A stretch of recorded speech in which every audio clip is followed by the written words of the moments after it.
outrageous conspiracy theories. Conspiracy theories. Conspiracy theories. They'll warn that tyranny is always lurking just around the corner. You should reject these voices. You are free to do as we tell you. You are free to do as we tell you. But I want to say one thing to the American people. It's a big club, and you ain't in it. I want you to listen to me. I'm going to say this again. They don't give a fuck about you. They don't give a fuck about you. They don't care about you at all. Outrageous conspiracy theories. Hello, everyone, and welcome to the Weird World Order. I am your co-host, Guillermo Jimenez with tracesofreality.com. With me, as always, is James Corbett, CorbettReport.com. And on this episode, we're doing a little something different. We've got a special guest with us. Mr. Dan Dix of Press for Truth is here. Dan, welcome to the Weird World Order. How you doing, man? Very well. Thank you for having me on. It's great to be in the company of such wonderful beards. Well, thanks for being here, man. James, how you doing, man? I'm doing all right, and I'm glad that we were able to get someone in who does meet the requirement for beards. But I must say, Dan, I think your beard has been more impressive in the past. It seems like you're really shaving it tight these days. There was a time when it was a little more enchanted than it is now, so I've cut back on that slightly, but it still holds power. Trust me. I don't doubt it. I think we were all quite fond of the enchanted Dan look, but this works. This works. This is good. Good. All right, I guess we'll get right into today's topic, and sort of in keeping with the theme, the general theme of this show thus far. In our first episode, we talked about uncorking conspiracy and all that entails. And in our second episode, we covered the idea of meta conspiracies and conspiracies within conspiracies and all that fun stuff. And on this episode, we're going to talk about what could perhaps be considered the mother of all conspiracies, Bilderberg and secret societies. And so I'd like to say here at the outset that while I personally find these issues extremely fascinating, I am by no means an expert on them. So when it comes to things like perhaps the origins or the influence of these individual secret societies throughout history, I might defer to you guys on that stuff. But to get started, actually on that note, I wanted to ask you guys, kind of throw this out there to both of you and see how you want to go about this. Should we start with sort of a general introduction to what we're discussing here with Bilderberg specifically, or should we just jump right into the advanced course for our audience here? I think we've got some advanced listeners, and if they want more on Bilderberg, maybe they could look at my Bilderberg, Why We Must Oppose Bilderberg podcast from this year, where I went into some depth about the origins of the group. But I think probably everyone out there is at least vaguely familiar with that. Yeah, they have an idea of what we're talking about. Excellent. Okay, so let's start this way then. So let's start with recent history. Just this past year, Bilderberg 2014, Copenhagen, Denmark. Dan, you've been covering this stuff actually for a couple of years now in person. So I wanted to get a sense from you, first of all, what took place this past year, maybe perhaps some key figures that were in attendance, your experience, of course, along with Luke Rudkowski and all of that happened with security and whatnot. And then perhaps we can maybe go backtrack a little bit. I'm actually curious to hear from you specifically about what your experience has been like in the last few years and how you think Bilderberg itself may have evolved, perhaps, with the times, let's say, or perhaps its perception has evolved. So your thoughts on that, man? Sure. Well, I think both sides of the Bilderberg group conferences has evolved. The meetings themselves and the protests that take place at these meetings. The first time I ever went there was in 2006, and it's a completely different world than it is now. Last year in London, there were thousands of people showing up. This year, it wasn't quite thousands, but there were still hundreds of people, but a huge difference from back when I began attending in 2006. So that just goes to show the effect that we're starting to have, and that people are beginning to pay attention to this organization, and more people are starting to show up to these things. Now, as you said, on the other side of this, Bilderberg in recent years have even been forced to have to publish some of their information by putting it on a website. In fact, at this year's conference in Copenhagen, Denmark, I had a rare opportunity to confront the chairman of Goldman Sachs, Peter Sutherland.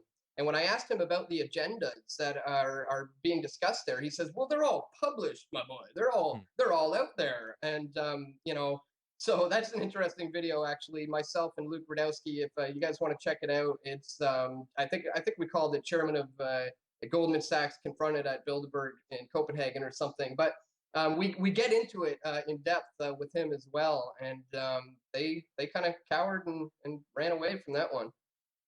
And let me recommend that video as well. It is actually quite entertaining, but also, I mean, informative to watch the way that they attempt to try to engage with what you're saying, but really more as deflection.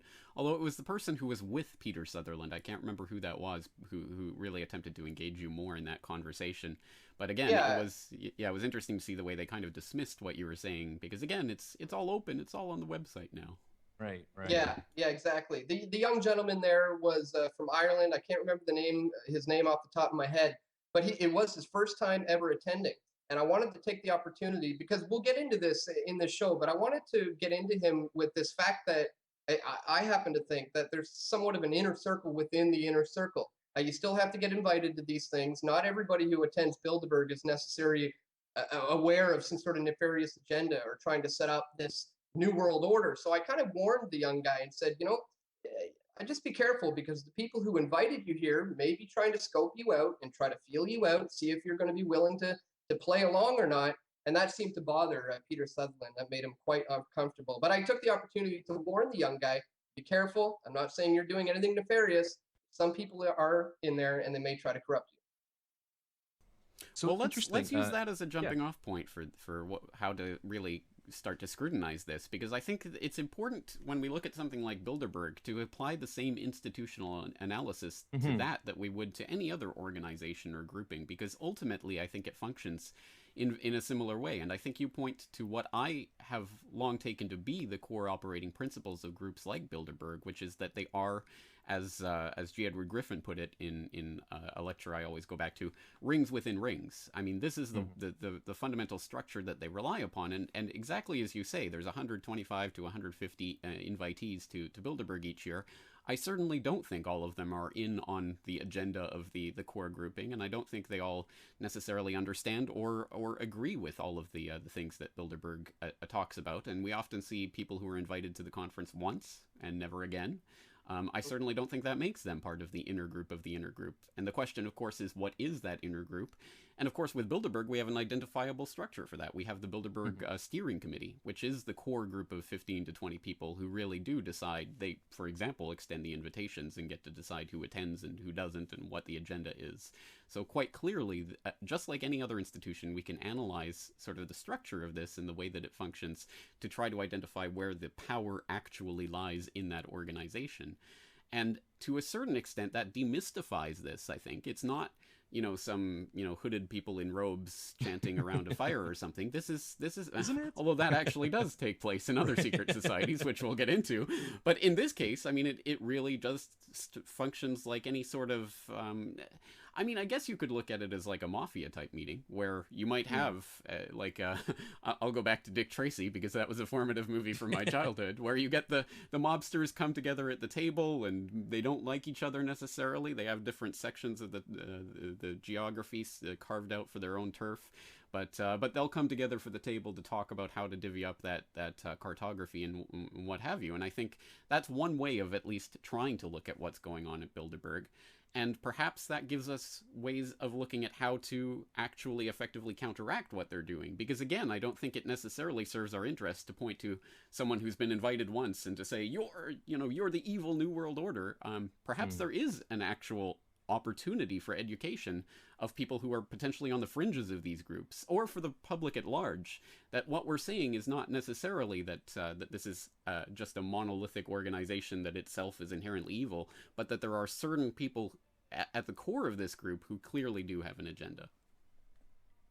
Interesting. That's an interesting way to look at it. Yeah, the competing agendas within the group, but generally the overall agenda is maintained. As long as we have more for ourselves and less for everybody else, we're happy as long as we can divvy it up for ourselves. We'll debate about how much you get and how much I get, but as long as we're in this together, so to speak, I suppose that's the way it generally flows. I wanted to just kind of jump on that a little bit and then throw this to Dan, but that's kind of what I was trying to hit at, and that's what really is interesting me now about this more and more, the demystification of the group, and whether or not that's simply I suppose a window dressing in a way, or whether that is taking some of that power, so to speak, away from this group. the fact that they do have an official website now, the fact that yeah, a lot of this is being covered now even in the mainstream media and things like this. So does that to either of your minds, but I want to hear from Dan first, does that is that having any actual tangible effect on the way the group operates, you think, or is that just, for show? Yeah, I think so. I think the days of when things being discussed around that table, let's picture 120 people in that room sitting around that table. I don't think that necessarily that's when the major things get accomplished at Bilderberg. I happen to feel, now this is speculation, mind you, but we're kind of forced to have to speculate about these things sometimes, is that a lot of the things get done when a guy like Peter Sutherland takes a young man like this MP from Ireland and goes on a walk, or when a Henry Kissinger or a David Rockefeller takes somebody aside and maybe sits them down at the bar in between the meetings and has a little private chat. That's where we can. That's where the real power lies. And there's examples where we can see this in the Canadian connection to Bilderberg. At the meeting in 1996, there was Jean Chrétien, Alan Gottlieb, Paul Martin, and this is just a small example that all of these guys had something to do with signing various trade deals. For example, Chrétien with the NAFTA, Paul Martin with the SPP, Alan Gottlieb with all of them, North American Free Trade Leaders Summit. Now, do these guys know that they're being involved in the setup of a future North American Union? Not necessarily, but they're all playing their roles and playing their parts. Maybe they do know, maybe they don't, but they may not understand even themselves how the dots are actually connected, but it's the inner core, it's the inner steering committee who know the true agenda, I believe.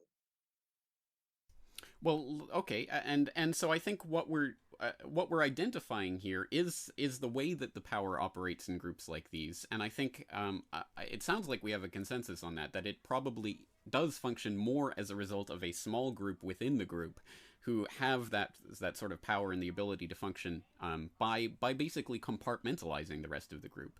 And I think, yeah, I agree exactly with what you said, Dan. I mean, someone like a Chrétien or a Martin is a useful political puppet to have in a position of power to sign the treaties that need to be signed, and they may agree with what is professed to them as an ideology. Well, we need, more cooperation because of this, that, and the other.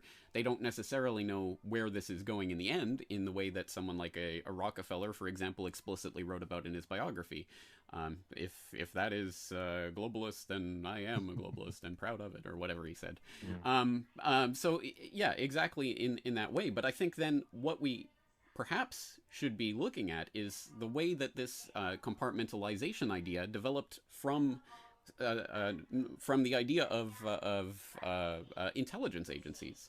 I mean, I think that's the way that, for example, the CIA or the NSA or these other groups, as a loud speaker truck drives by in the background, I'm not sure you can hear that. I think that's the way that these intelligence agencies function, is through compartmentalization. So only a very few people within those agencies have any idea what the broader agenda of that is being aimed at actually is, and everyone is just serving their one little role. And I suppose if we draw this back away from just Bilderberg itself to the larger question of secret societies, I mean, I think that ultimately secret societies are and were the basis for intelligence agencies, and I think we see a lot of connection between those and the way that those function. So I think whatever institutional analysis that we're bringing to the table when it comes to something like Bilderberg is the same type of analysis that we should and could fruitfully apply to something like the CIA or the NSA.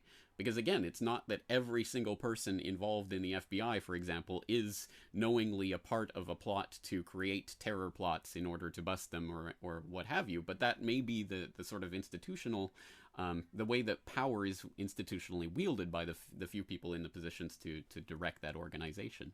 And again, I guess I want to bring this back to what can we, on this side of things, fruitfully do to resist that, because again, these are the people who are in positions of power, both political power, like the Chrétiens and the Martins and what have you, and also the economic and financial power, which perhaps underlies the political power.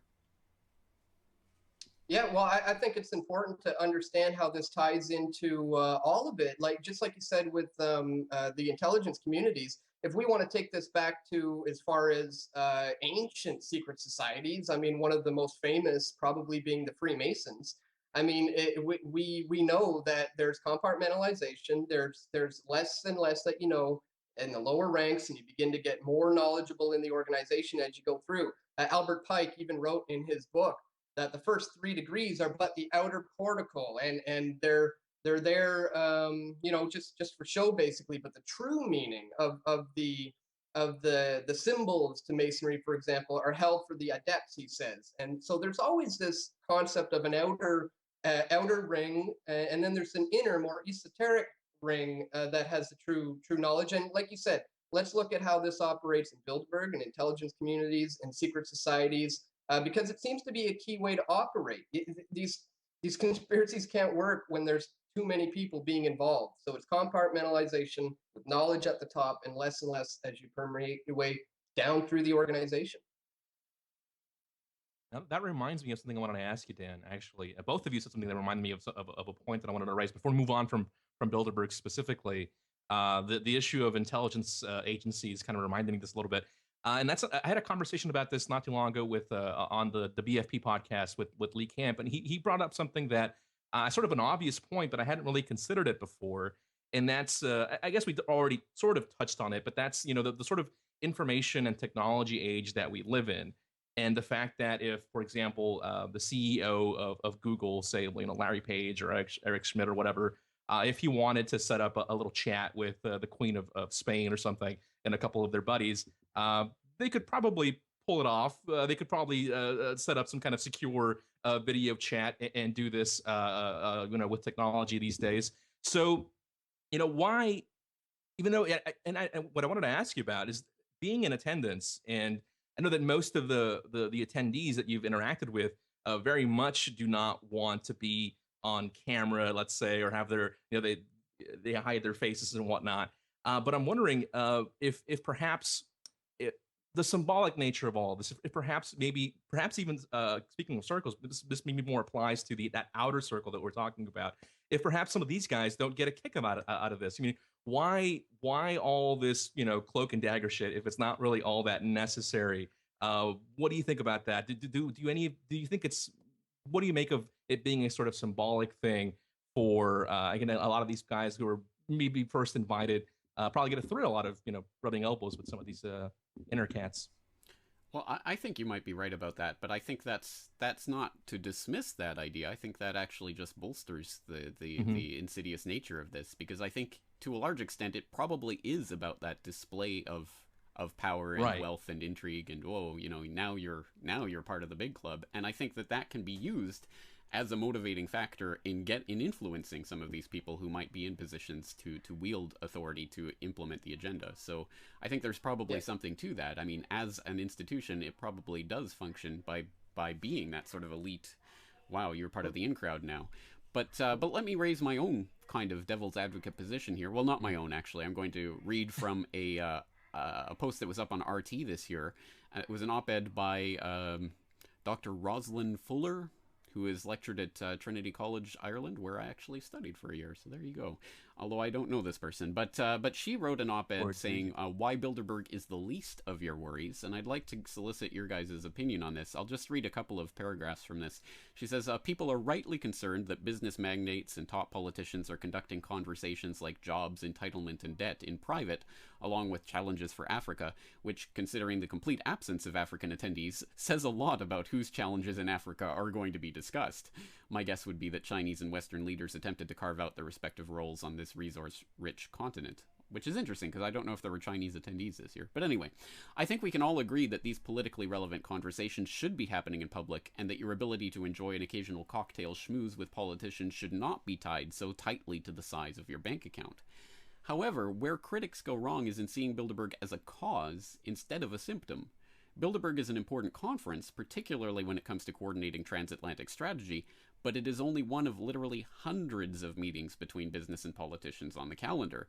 Most public international organizations like the UN or WTO invite thousands of non-governmental organizations to their meetings, and while they work hard to give the impression that these organizations are but the humble representatives of the slaving global proletariat, some of them are, after all, many, possibly even most, are offshoots of big business or government-financed strawmen. And then she goes on to give examples like the International Chamber of Commerce and other such things, which are institutions which are out there in the open and very obviously for the promulgation of certain business interests, and are the type of grouping that bring these powerful people together in meetings constantly throughout the year. As she says, hundreds of meetings throughout the year of this sort take place. Why then is Bilderberg seen as the core of this, or why is it of particular note? And I suppose I have my own response to this, but I'd be interested to get your guys' take on how do we address this concern. Well, what I think is interesting about how a lot of these groups operate, going back to everything we've just said, is a lot of times it's all about order out of chaos. You were mentioning, why, and nowadays you could set up these types of meetings over Skype or something like that. Well, today, funny enough, is actually the 4-year anniversary to the day today of the G20 in Toronto, and that's a good example. People often wonder, why do these organizations show up to these towns? Everybody knows how dangerous they are and how hated they are. Couldn't they have a meeting on a yacht somewhere? Couldn't they have it on Skype? Well, sometimes they want that clash. Sometimes again, it stems down to the order out of chaos sometimes. And that very well could be what's going on with Bilderberg as well. I don't know if that addressed what you were mentioning there, Jay. To a certain extent, yeah. Guillermo? No, yeah, that's actually, that was the question that I had. It's sort of similar to what, I think we lost Dan for a second, maybe not. I think I lost both of you, actually. I'm here. Oh, okay. Well, you were perfectly still. So Sorry. Dan also is just being perfectly still. No, he definitely did drop. Yeah, it was going to happen. It was going to happen. This is why they meet in person, because they don't want to deal with shit like this. That's just why. No, but no, yeah, no. I think Dan answered the question that I had, basically, that as to why perhaps these guys decide to meet in person, because they have to expect this, right? They have to expect that natural curiosity that stems from all the secrecy. They have to expect that now, in again, this information age, that people are going to organize, people are going to show up, people are going to have their cameras and do all these things. They have to know all this. They're not stupid, of course. And so, yeah, that you do have to wonder, then why? Why do you go through it? And to my mind, it does seem like it's, again, we're speculating, but I guess if I wanted to psychologize these people a little bit, I would say that they must enjoy it to some extent. It must be symbolic in some way to hold that much power, I suppose, to be able to just 100 of these guys meet in one place and all eyes on them for a short time. That must mean something to them on some level. As far as your question, James, about I don't know who this was again, the person you were reading from, but I guess there's something to that. I guess I have the same sort of question as far as what makes this event more special or unique than any other congregation of the world's elite. Is it all the secrecy? Is it because it's been kept for so long out of the public eye, and only recently have we learned more and more about it? Is that what has made it special? Is the inherent secrecy is what made it so special, or is it unique in and of itself? And I guess I want to throw that to either of you to get that to sort of answer.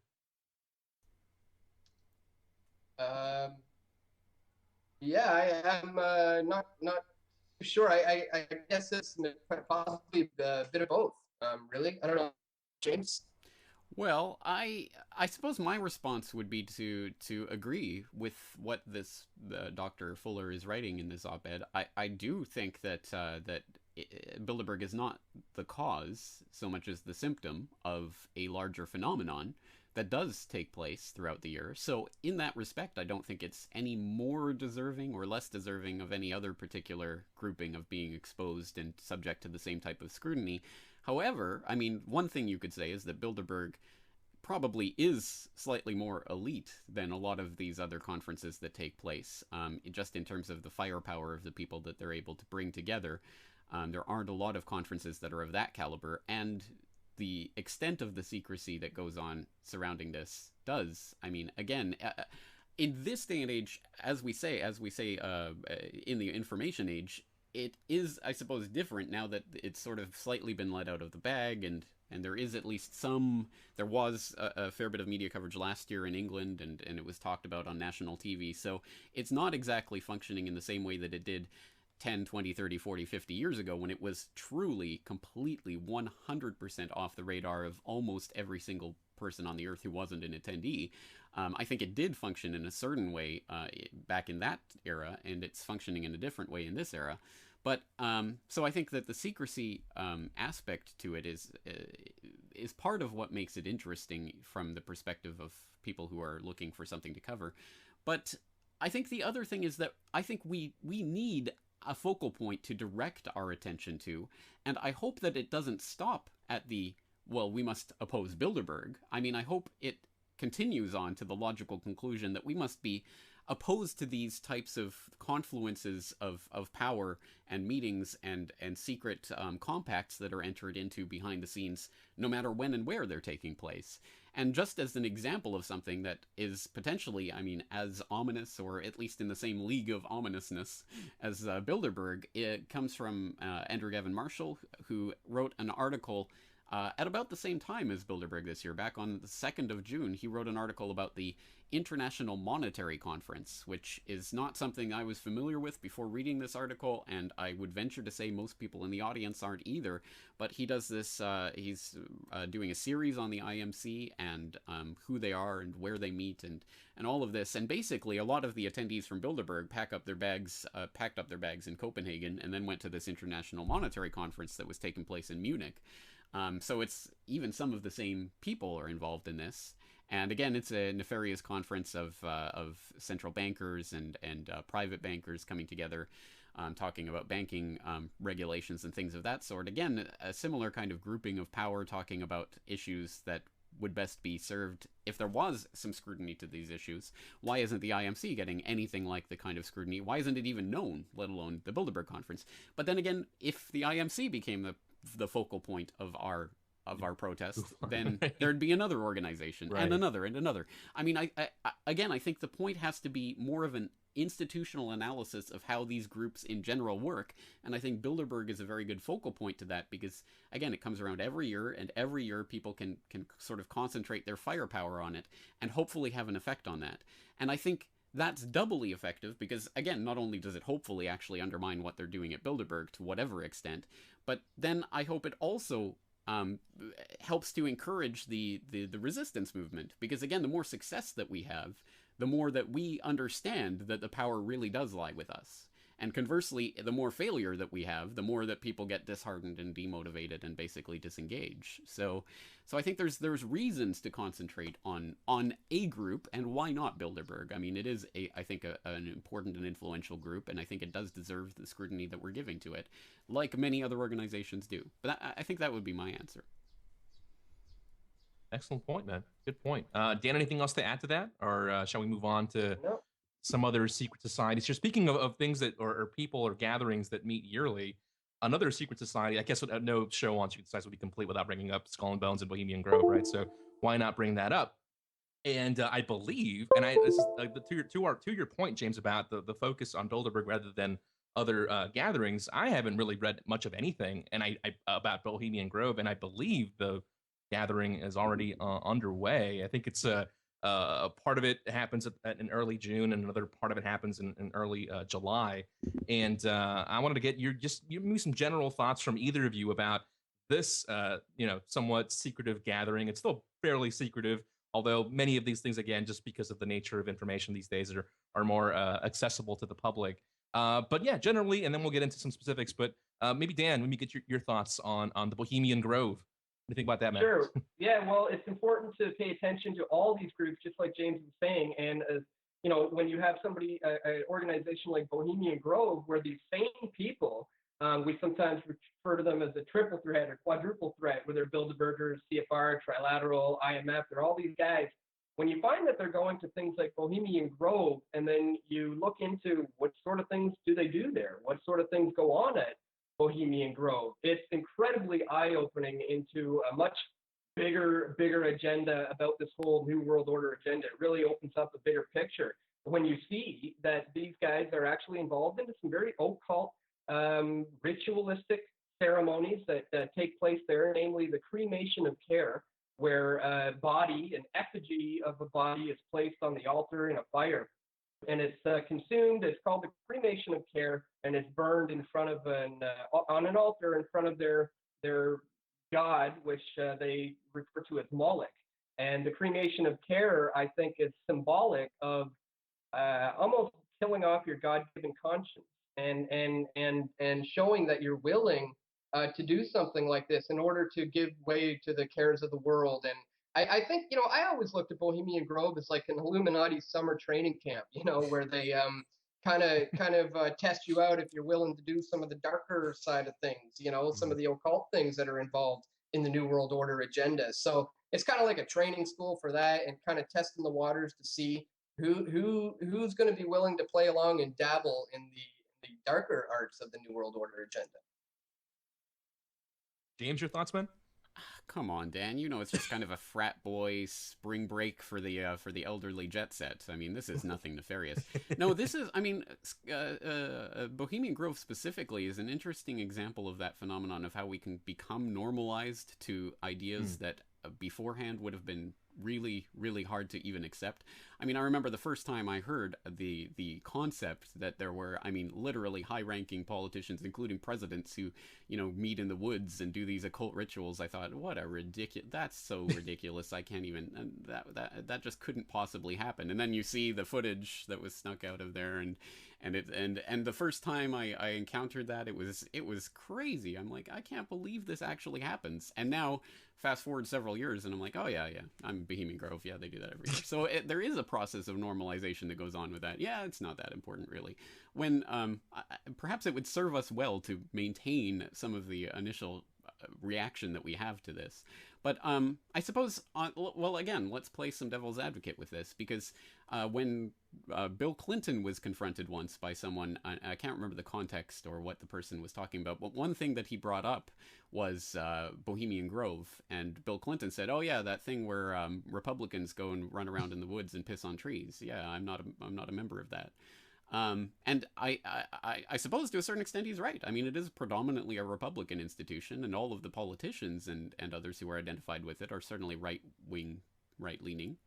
There aren't any high-ranking Democrats that I know of. Certainly all the presidents that have been associated with the Republicans. So maybe this is just a kind of political kind of left-right thing. Maybe it's nothing to do with, some sort of overarching agenda. I'm not necessarily making that argument, but I'm sure that someone who's trapped in that left-right system could make that argument. So what would we say to that? Interesting. No, yeah, that's a good point, man. And to your point earlier, though, about how this has become normalized, I think you're absolutely right. And I think I have to check myself even, because I think it's happened to me as well. I know exactly what you're talking about. When I first heard about it, you're like, holy, are you serious? They're really doing this out in the woods and nobody knows about this. And nowadays, yeah, it does seem like, well, okay, is this really a Luciferian death cult, or are these just a glorified elitist douchebag summer camp, as Dan was saying earlier? And again, I wrote a little tongue-in-cheek brief article on this last year when I heard that Conan O'Brien was in attendance. Conan O'Brien worships Moloch? Question mark, really?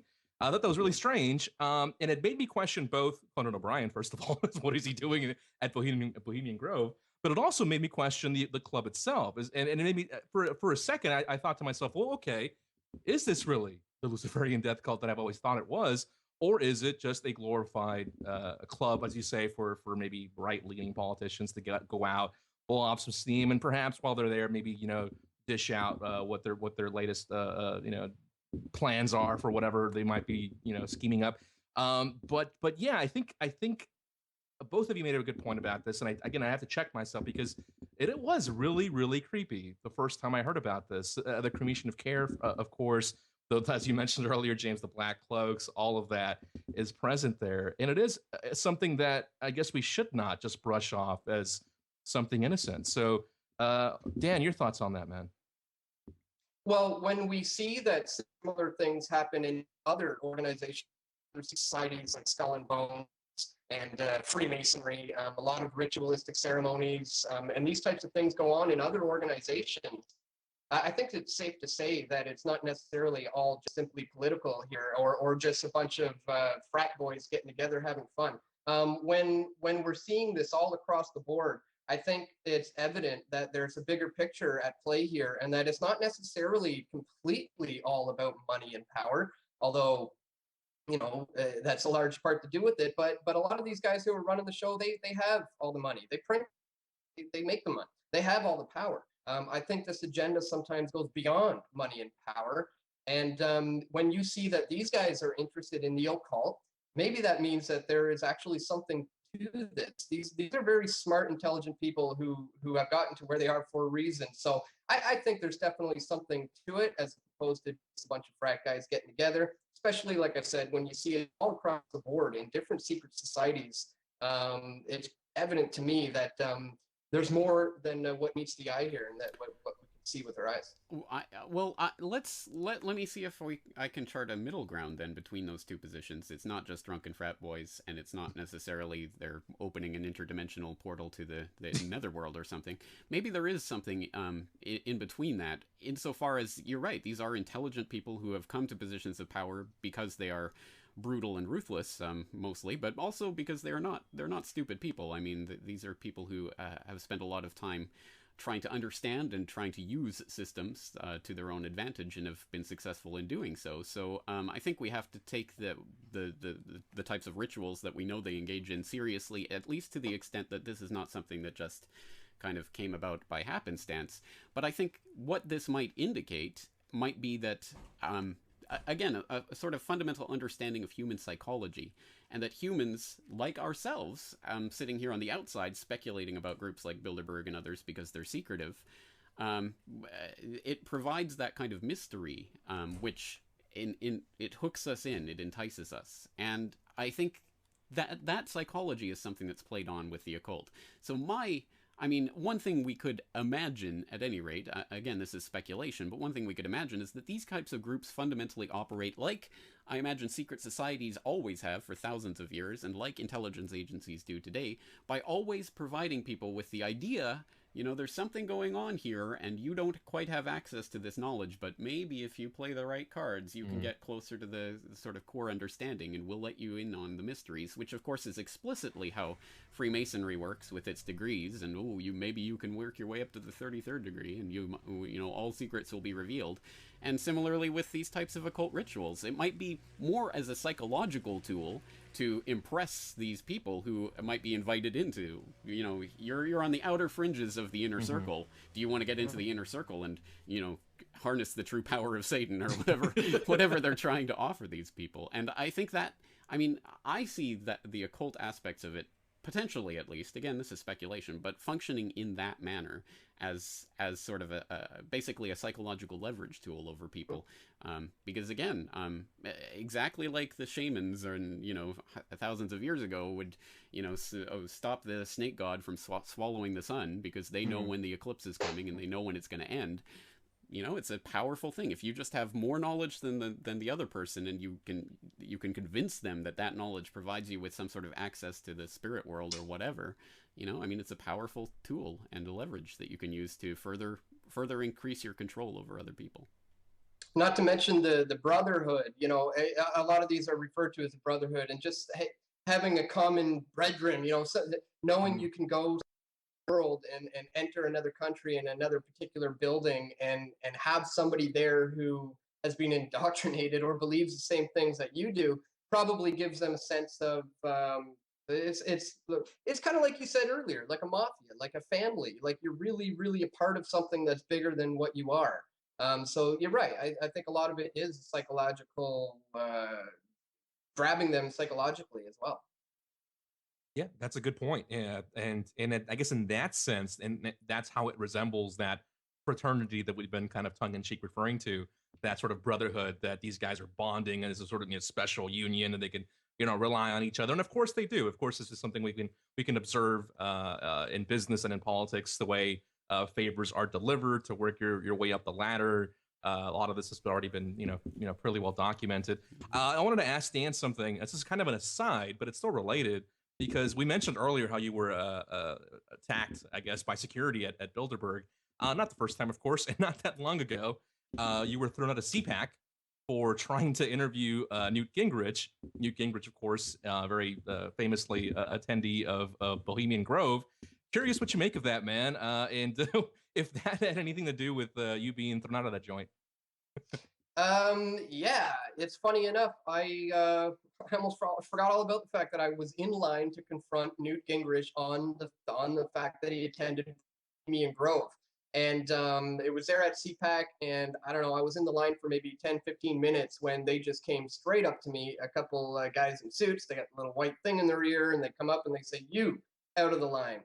And they pulled me aside and were checking my pockets, checking my ID, and they just said, "We know who you are. We know what you're here to do." And they just kicked me out and said, "If I don't leave, I'll be arrested." The exact same thing did end up happening this year in Bilderberg when those hotel clerks held me down there after we confronted the organizing committee. One of them said, "We know who you are and we know what you do." And you can hear me in this video say, "You know who I am.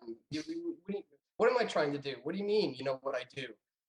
So I don't know. I don't know how much info these guys have on me, but both those times I was set aside as I was, doing something. And well, the second time I ended up getting full blown arrested, taken downtown and put in the police station in Copenhagen, Denmark. There. So I don't know. Maybe that's a sign that me and Luke are onto something here if they're recognizing me in Copenhagen, Denmark. But it kind of sucks because it's hard to do the job when they when they notice you and just pull you out of the line like that. Well, Right. well, let that be sort of a reminder to the audience that when there are as few of us as there are who are vocal and out there and in front, really vocally opposed to Bilderberg and putting our names and our faces out there, yeah, I would be surprised if Bilderberg security did not know about you and Luke and other people who are there year after year. I mean, it just makes sense that they would be aware of who you are and what you do. So again, it's just a reminder that when there's a few of us out there doing it, it's very easy to identify and use us as a lesson. When there are hundreds, thousands, tens of thousands, it would be impossible. And again, it's that question of reaching that critical mass. But again, let's bring this back then again to what we can do to oppose these types of groupings, because this is something I always think about, is what is the actual solution to these types of things? Because I don't know, I'm not going to speak for you guys, but I assume, I think we probably all agree with the voluntaristic principles that whatever voluntary associations people want to enter into, as long as that doesn't involve the use of fraud or force and aggression on other people, is fine. I'm not going to tell other people how to live their lives. But then what gives us the right to demand these people not meet together? I mean, there's a couple of ways of looking at this, I suppose. I mean, there's the political aspect. We may not agree with the political groupings that exist or politics as it exists, but it exists. And as these people are elected representatives, then yes, I think the public certainly does have a right to say who and when and how they should be meeting and conspiring with people in positions of power. But going beyond that, I mean, when we look at something like a Skull and Bones or even a Bohemian Grove, I mean, these are organizations where it's just people who are coming together to relate to each other. So what would we do to stop that from happening? And you could look through history. I mean, there was the Anti-Masonic Party, which was the first third-party grouping in the United States. It really started the party system in the United States as we know it today, and party platforms and nominating conventions, and all of that resulted from the creation of the Anti-Masonic Party, which was an entire political party that was brought about explicitly because they wanted to get rid of Freemasonry. But the question is, how do you do that? I mean, what do you actually do? Do you make a law to say that, to go specifically against a group like the Freemasons and say no one can be a Freemason? Well, that seems a bit arbitrary and ridiculous because, again, they just call it something else and meet in a different way. So do you make it so that people can't meet in private? Or what do you actually do about this? I have my own opinion about this, but I'm interested in soliciting yours. Well, I think global non-compliance is the answer. It's not about projecting will onto others. It's just simply stepping out and saying, I'm not going to take part in this system. And there's a lot of different ways that people can do that on the individual level. If you want to really affect this thing, the best way is to lead by example, and hopefully others will follow your example. And there's a number of things that people can do on the individual level to step outside of the system and to just not comply with all of the things. Namely, I think one of the biggest ones, and maybe the most difficult for a lot of people, but probably the most important is to get out of debt is absolutely key. I think when you have mortgages and a line of credit and multiple credit cards and it's getting really bad these days. Some people are up to their neck in debt. The elite have their hands around your neck and they can squeeze at any time. So I think focusing on how you can individually step out of these systems, homeschool your kids, don't own any debt. There's things you can do on the individual basis. And I would just say that that's what it comes down to, leading by example, not telling somebody else what they can or can't do, but simply saying, I choose not to take part in any of this. Hopefully others will follow my example.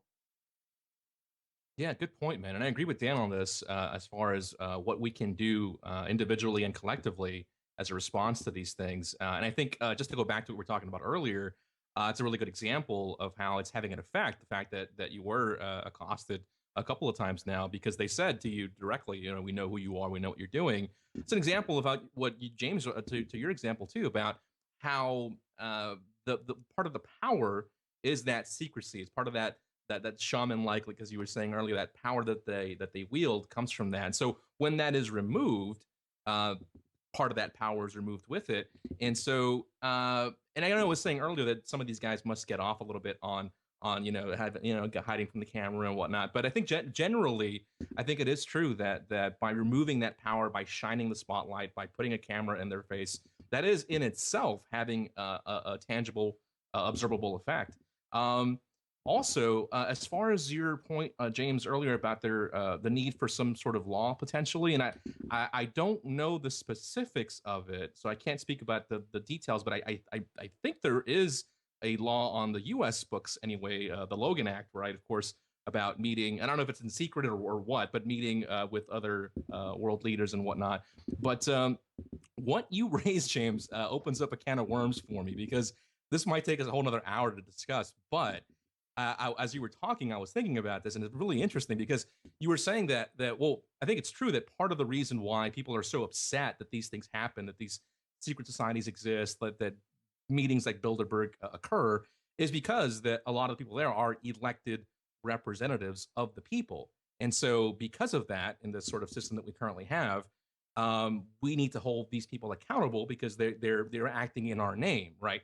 Now, hypothetically, if we were in a stateless society, right, and these people are no longer elected representatives, these secret societies obviously do not go away. They persist, and to some degree or another, they're going to continue meeting in these ways. So then, in that sense, what leverage does the public then have to demand accountability for these people? Or, as you say, should they just be left alone to their own devices? After all, they're organizing voluntarily and meeting, even if it's in secret. What right would we then have to tell them to do or what to do or what not to do? So I wanted to throw that back to you because I'm actually curious about this. What do you think about that? Actually, I think what Dan said perfectly answers what you're saying, because in the free society, in a stateless society, it would precisely be our individual choice to for example, buy from company X or to contract with bank Y to make a deposit or what have you.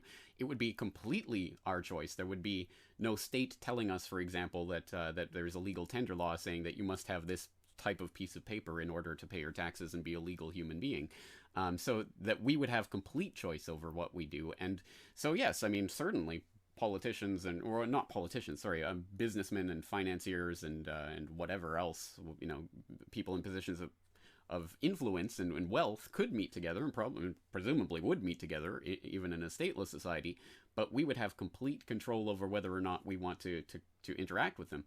I suppose the operative part of that would be secrecy, because again, if these people are doing this in secret in a way that no one even knows about it, then that's I suppose a type of fraud being perpetrated on a public that would presumably need to know about what's being done by these corporations in order to decide whether or not you want to contract with them.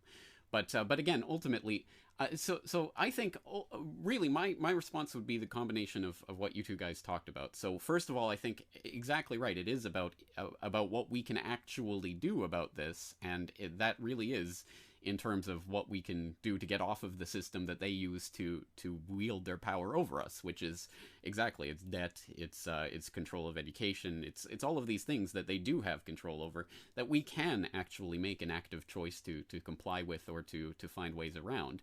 And then also, yes, if they function by secrecy, if secrecy is so important and vital to what they're doing, then clearly the exposure of what they're doing is in itself an answer to what they're doing.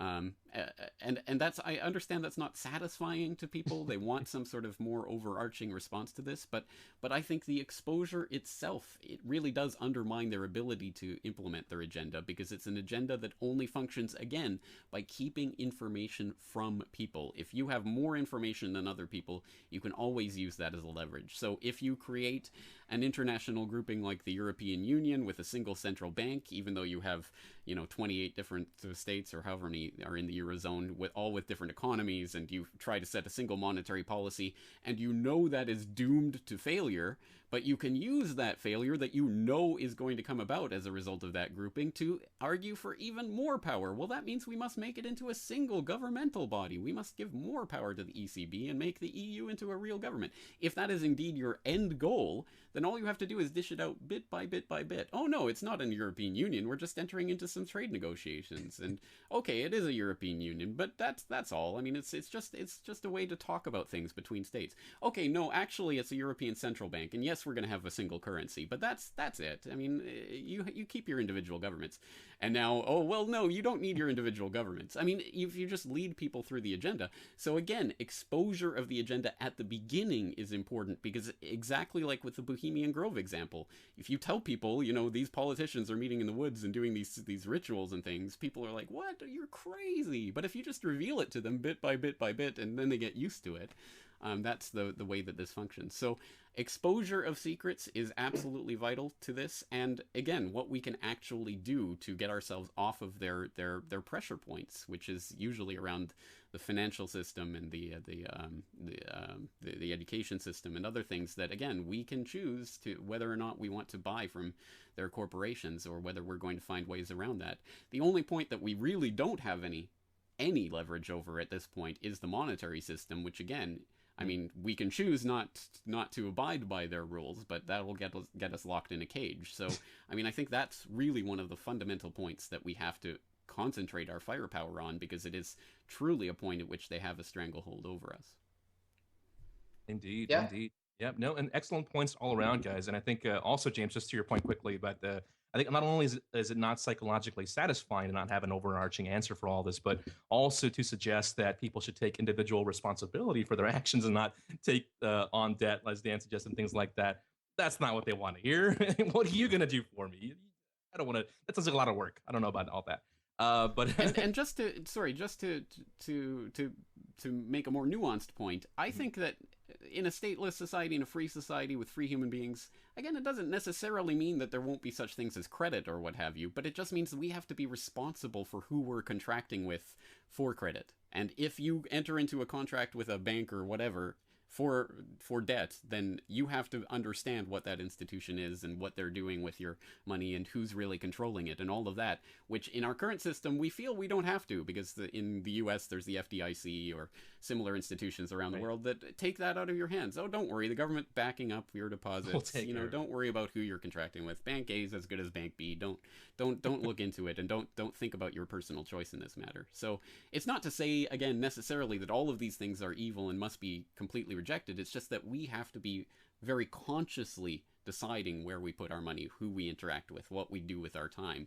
And the fact that they're trying to take that choice, not take the choice away from us, but try to make that choice meaningless, I think, again, shows that is something that we need to be concentrating on. Exactly.